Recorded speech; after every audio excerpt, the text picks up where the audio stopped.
The insurance industry is facing a cybersecurity wake-up call. When one of the three largest cloud service providers go down, it's not just IT that scrambles, it's the entire business operations.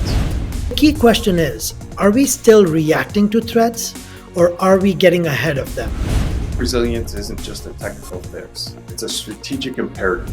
The key insight, while cyber risk can never be zero, business continuity can be protected through stress testing and proactive recovery planning.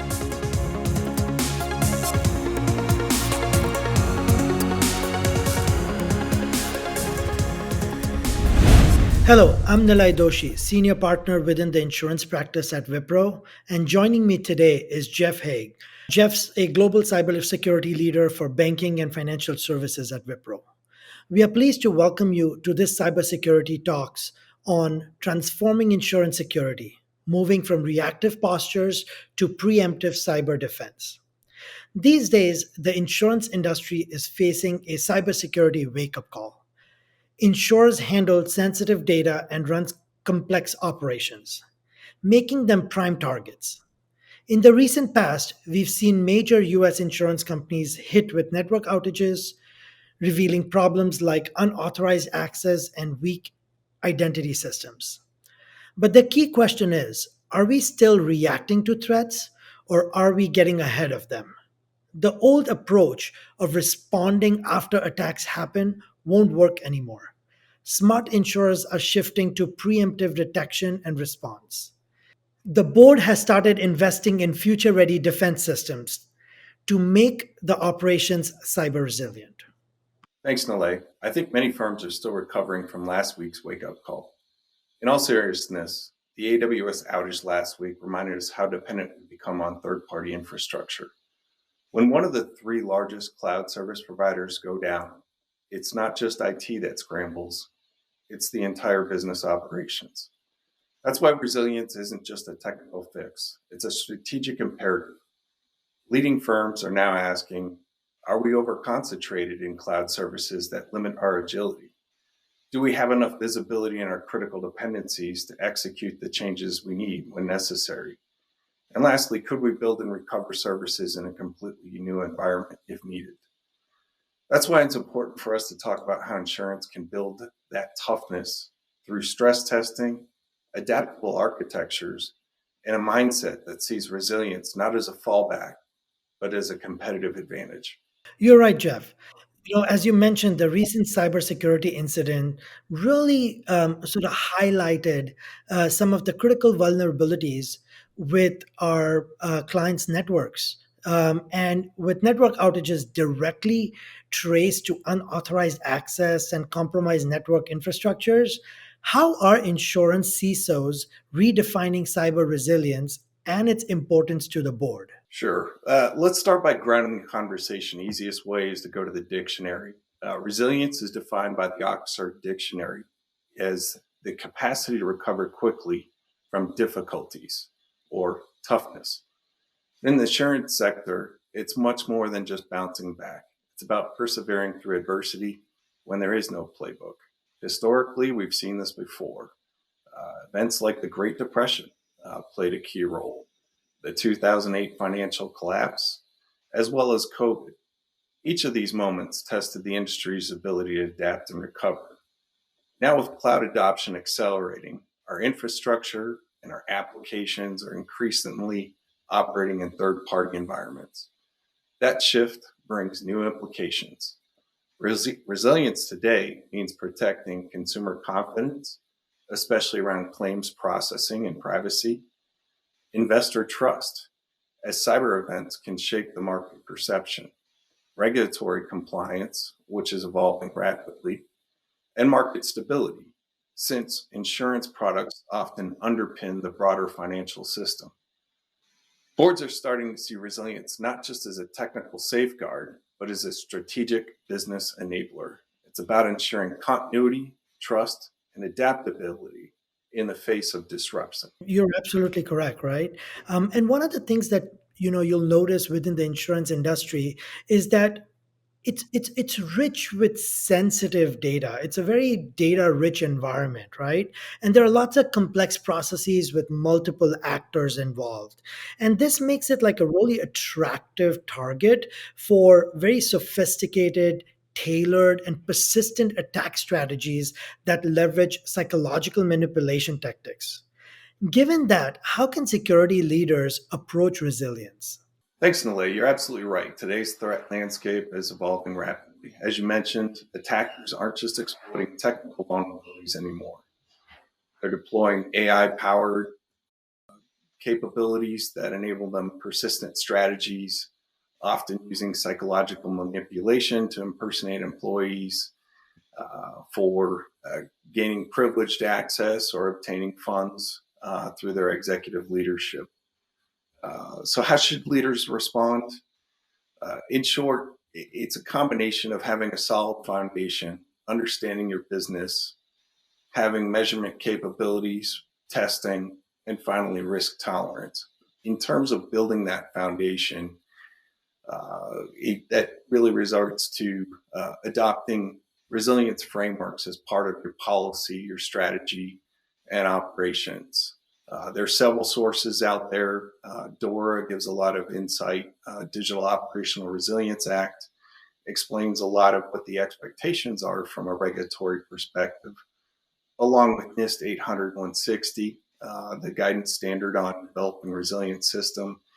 And then lastly, one that I think is quite valuable is the President Council of Advisors on Science and Technology, or the PCAS paper on critical infrastructure. These frameworks help define resilience as a proactive discipline and not just as a fallback.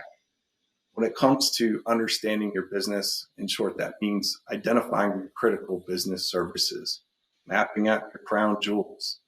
What are the business services that must survive any disruption? Understanding the dependencies, especially third party integrations, and defining minimum viable business objectives.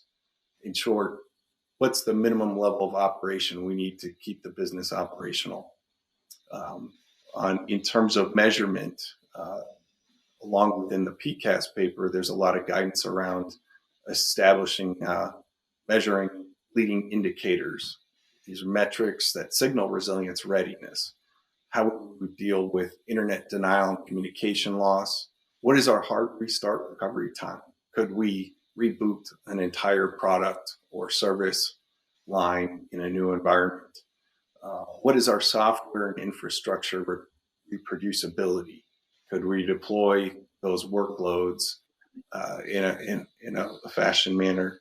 And then also, what's our ability or capability to segment or contain a blast radius? When it comes to testing, really pulling from insights that came out of the 2008 crisis in terms of conducting stress testing. What we're doing here is not to simply see that our tests can perform and recover. We're really looking to push the boundaries and run scenarios designed to push to system failure. The goal isn't perfection, it's really to learn and find where the cracks are and inform how we would need to respond. And then lastly is revisiting our risk tolerance. This is our ability to go back to the board and communicate what is our organization's risk appetite, what's our tolerance level, and ensures our resilience strategy remains aligned with the business priorities and our regulatory expectations. Finally, resilience isn't just about surviving the next breach. It's about building systems that are adaptive, recoverable, and strategically aligned. Yeah, no, absolutely. And I think you bring up an excellent point, right? Cybersecurity is fundamentally no longer a business continuity issue for insurers.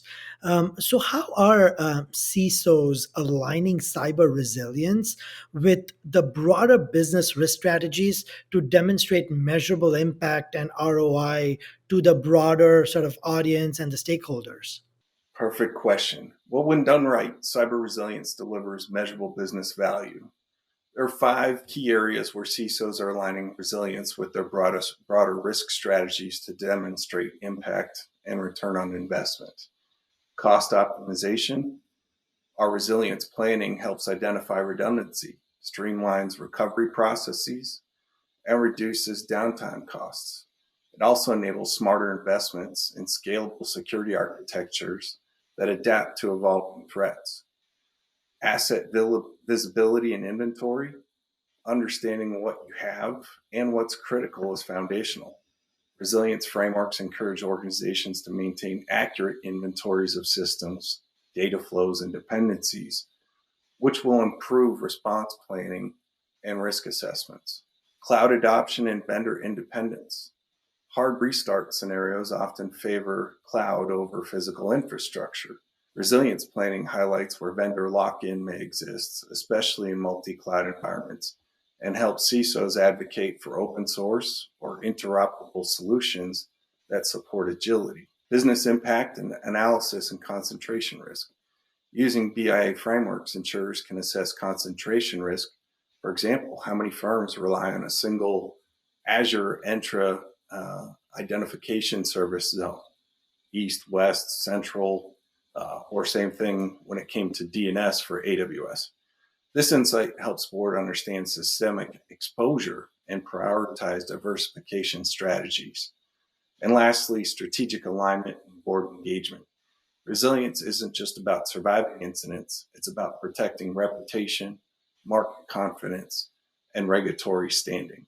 By linking resilience metrics to business outcomes, CISOs can engage boards with clear, data driven narratives that justify investment and shape long term strategies. You're absolutely right, right? And I think this topic becomes so much more topical and critical given recent incidences, not only from a large providers disruption perspective, but also potential disruptions coming from like disruption of the wires that are under the Red Sea or things like that, right?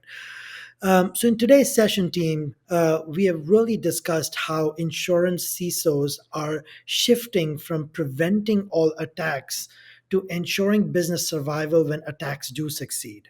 The key insight: while cyber risk can never be zero, business continuity can be protected through stress testing and proactive recovery planning. It's not about the perfect defense, it's about resilient operations. Thank you.